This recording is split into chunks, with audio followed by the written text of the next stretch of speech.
El mandamás, el viejo arruinador. Contame cómo nace el cuarteto. Hoy vamos a hablar justamente de esto, por la UNESCO también en los títulos lo comentábamos, pero ¿cómo nace el cuarteto como movimiento cultural? Porque una cosa es como género musical y otra cosa es como un movimiento cultural. Primero, lo ideal sería plantear esta cuestión. Culturalmente, el cuarteto ha sido poco estudiado hasta el 2011, que yo lo estudié, que no fue una tesis, fue tan solo una beca de investigación de iniciación que gané en la universidad gracias al impacto del cuarteto en la provincia de San Juan luego de la dictadura. ¿Está bien? Solo, él dice tan no, solo. Bueno, pero era el 2011, era joven. Y gracias a eso pudimos investigar esta cuestión de cómo el cuarteto primeramente nace como un movimiento musical, bien lo decís, rural. Bien. Y a pesar de ser el símbolo de la cultura cordobesa, quienes lo crean son santafesinos judíos. ¿Está bien? Marzano y Gelfo, que son los creadores del primer grupo de cuarteto, que es el Cuarteto Leo, son santafesinos, ¿está bien? Y tienen una hija que era Leonor Marzano, que tenían una orquesta típica que eran 4 músicos: piano, bajo, acordeón y violín, ¿está bien? Iban tocando por los diferentes pueblos de la pampa húmeda cordobesa y santafesina, música que tenía que ver con los inmigrantes, polcas, tarantelas, etc. Entonces, para poder hacer un cambio entre un ritmo musical y el otro, Leonor Marzano descubre que para que el tema no se corte, hace un sonido que es ese 2x4 característico, que es el tunga, tunga, tunga, tunga del piano, ¿está bien? Ese piano es el que va generando la unión de todas esas cuestiones y la base que van a tener, que va a tener este ritmo musical. La cuestión es que aquí quizás se responda a la pregunta que tenés vos.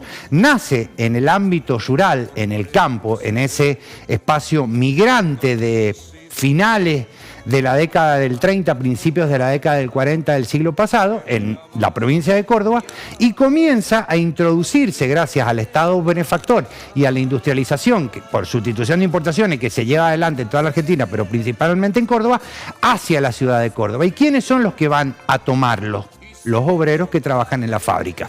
¿Está bien? Por eso vos vas a tener primeramente un movimiento que va a ser netamente rural e inmigrante, y luego principalmente obrero e industrial. Entonces ahí es donde va a ser mella el cuarteto. ¿Por qué? Porque va a ocupar, como dice Blázquez, que es uno de los antropólogos de la Universidad de Córdoba que lo trabaja, los espacios de ocio de esa clase obrera.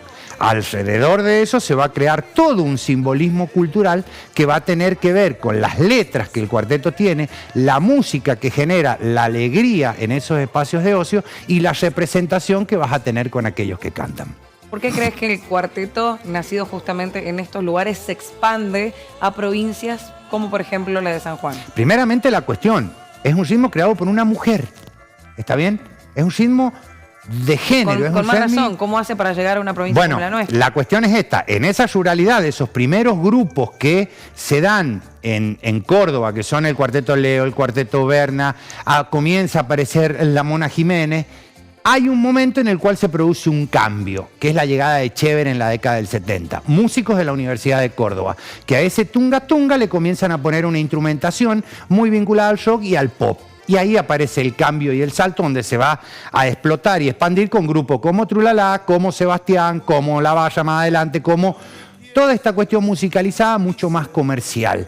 Eso es lo que va a producir que los alumnos que del interior van a ir a estudiar a la provincia de Córdoba, entre ellos los de San Juan, conozcan ese ritmo y ese ritmo sea traído hacia San Juan por los estudiantes que estudiaban, valga la redundancia, en la Universidad Nacional de Córdoba, o en la Escuela Oficial de la Fuerza Aérea, o en todo aquello que tenía que ver con el estudio. ¿Qué año estamos hablando? Y estamos hablando de finales de la explosión posterior al proceso, entre los 80 y los 90. Pero antes San Juan también tuvo grupos de cuarteto. ¿Está bien? El Poderoso Carrizo fue uno, el Conjunto Felicidad, que eran músicos de la Policía de San Juan, que hacían un muy buen cuarteto, y después la explosión de otros grupos.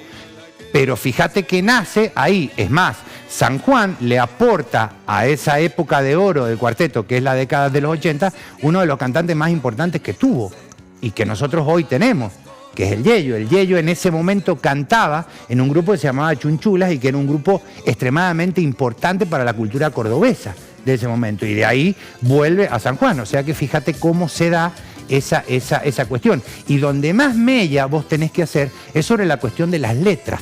¿Está bien? Porque uno tiende a pensar que el cuarteto es para divertirse, para reírse. Es más, yo te cuento que cuando yo dije que lo que quería investigar era el cuarteto, todos yo decía, estoy investigando el cuarteto. ¿Y qué es lo que hacían casi todos? Me miraban y se reían.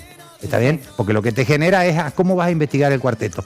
Pero cuando vos empezás a ver las letras que tienen desde sus inicios hasta la década del 90, vos podés tomar lo que vos quieras de cualquier problemática social. El aborto, el colectivo LGTB, la cuestión de la hiperinflación, las cuestiones económicas, la cuestión de la ruralidad, cuando yo te digo que las letras tienen que ver con eso, el lobizón de la Mona Jiménez. ¿Está bien? La cuestión obrera, cuando te habla de el negro que se compra la moto y que se va a ver la marginalidad, la brujería, todo lo que vos quieras ver, la droga, el abuso y la explotación infantil, todo lo que vos quieras ver, en las letras del cuarteto está, hasta las cuestiones del proceso de reorganización nacional, con temas como La Negra, de la Mona Jiménez, escrito por un profesor de letras, que es Marcos Bainotti, que también es cuartetero, o Don Goyo, que tiene que ver con un desaparecido que lo matan y lo tiran en un arroyo. Todo eso tiene que ver con la cuestión del cuarteto, que no solo es un ritmo bailable. Por eso la UNESCO se apropia de esto, porque representa simbólicamente una cultura, se expande hacia el interior, pero también tiene un montón de dispositivos que le permiten simbolizarse con las situaciones y los momentos que el país atraviesa. Específicamente dentro de tu investigación sobre el cuarteto, ¿qué datos te sorprendieron más de lo que encontraste acá en San Juan? Lo de los estudiantes.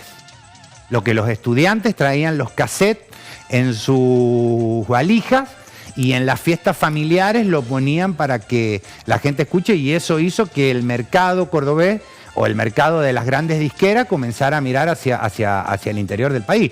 Que los que son los portadores de esa cultura que no tiene tanto que ver con nosotros, pero hoy sí tiene que ver un montón, fueron estudiantes universitarios. ¿Está bien? Y que termina mostrando esta cuestión que lo hemos hablado varias veces, de esta cuestión del espacio peruano en una proyección muy lejana.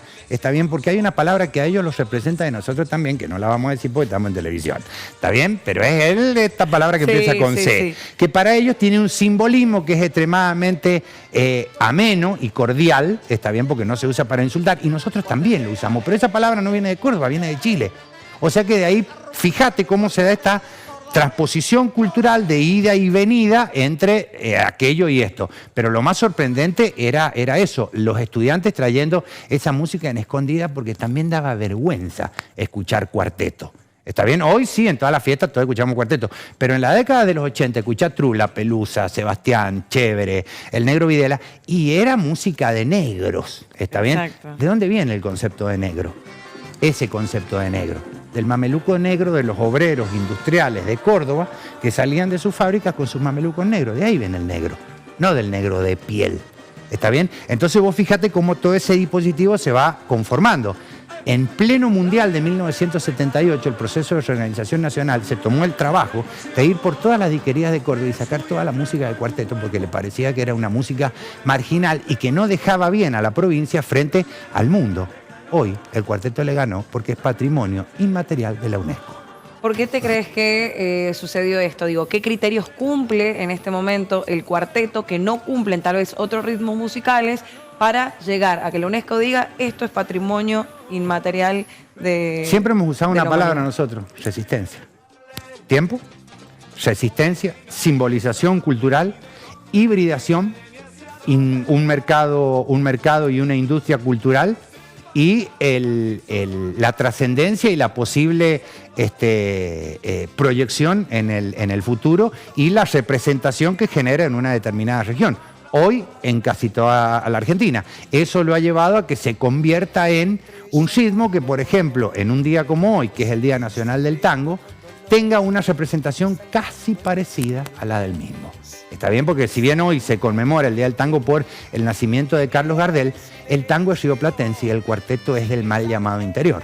Está bien, pero el tango ha influido sobre el cuarteto porque muchas cuestiones musicales tienen que ver con eso, y Córdoba ha sido un gran núcleo de tangueros en un determinado momento.